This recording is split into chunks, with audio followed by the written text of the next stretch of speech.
Chandigarh mayor चुनाव में हुई धांधली के आरोपों को लेकर सुप्रीम कोर्ट ने बेहद सख्त टिप्पणी कर दी है। सुप्रीम कोर्ट ने पूरे प्रकरण को लोकतंत्र की हत्या कहा है।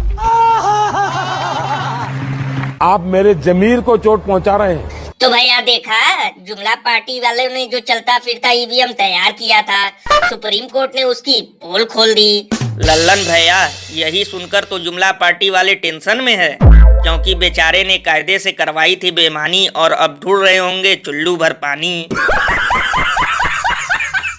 अरे रुको जरा, सब्र करो। और भैया, मुझे तो लगता है ये धांधली करने वाला प्रिसाइडिंग अफसर भी डंकापति की तरह कैमरे का शौकीन है, क्योंकि वोट से ज्यादा ये बंदा बार बार कैमरे की तरफ देख रहा था। क्योंकि लल्लन भैया, गलत काम करने वाले व्यक्ति ऐसे ही कुछ न कुछ गड़बड़ जरूर करता है।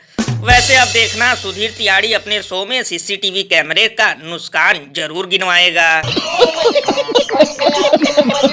वैसे लल्लन भैया, जब ऐसे छोटे मोटे चुनाव में इतनी बड़ी बड़ी धांधली हो जाती है, तो बड़े बड़े चुनाव में तो एक्स्ट्रा 2A भी धांधली होती होगी। भैया, इसीलिए तो लोग ईवीएम के खिलाफ सड़क पर उतरे हैं और चुनाव आयोग को भी खोल रहे हैं पोल, क्योंकि सबसे ज्यादा इन्हीं दोनों में है झोल। अरे बाप रे, ये तो धोती खोल रहा है। और भैया, सबसे कमाल की बात तो ये है कि जब से ये खबर सामने आई है, तब से गोदी मीडिया के वो दलाल एंकर बिल में घुस गए हैं, जो चंडीगढ़ मेयर चुनाव का अपने शो में विजुअल दिखा रहे थे। लल्लन भैया, इसीलिए तो लोग घनघोर बेइज्जती करते हुए ये कहते हैं कि इन्हीं दलालों की वजह से देश का हो गया है सत्यानाश, क्योंकि ये ससुरे खाते हैं सरकारी घास।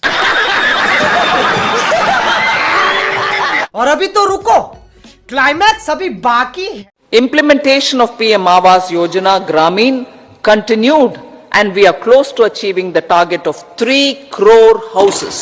यही नहीं, अभी और सुनिए। हमने गरीबों के लिए 4 करोड़ घर बनाए। 4 करोड़ घर बनाए। और मुझे तो लगता है आजकल बीजेपी वाले बहुत ही कंफ्यूज हैं, क्योंकि एक तरफ मोदी जी कह रहे हैं हमने गरीबों के लिए 4 करोड़ घर बनवाए, वहीं दूसरी तरफ निर्मला ताई कह रही हैं कि 3 करोड़ घर बने हैं और बाकी बन रहे हैं। लल्लन भैया, इसीलिए तो इस पर महान कवि बाबा लपेटू दास ने कहा है कि इतने तो हमारे घर में नहीं है गमले, जितने ये लोग फेंक चुके हैं जुमले।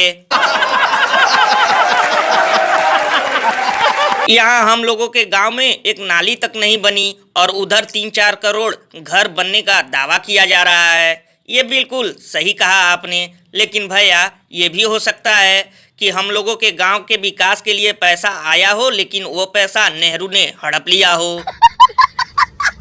वैसे भैया, मुझे तो लगता है कि मोदी जी ने ग्रामीण और शहरी आवास दोनों जोड़कर 4 करोड़ घर बताया, और निर्मला ताई शहरी आवास को भूल गई, इसलिए उन्होंने सिर्फ 3 करोड़ घर बताया।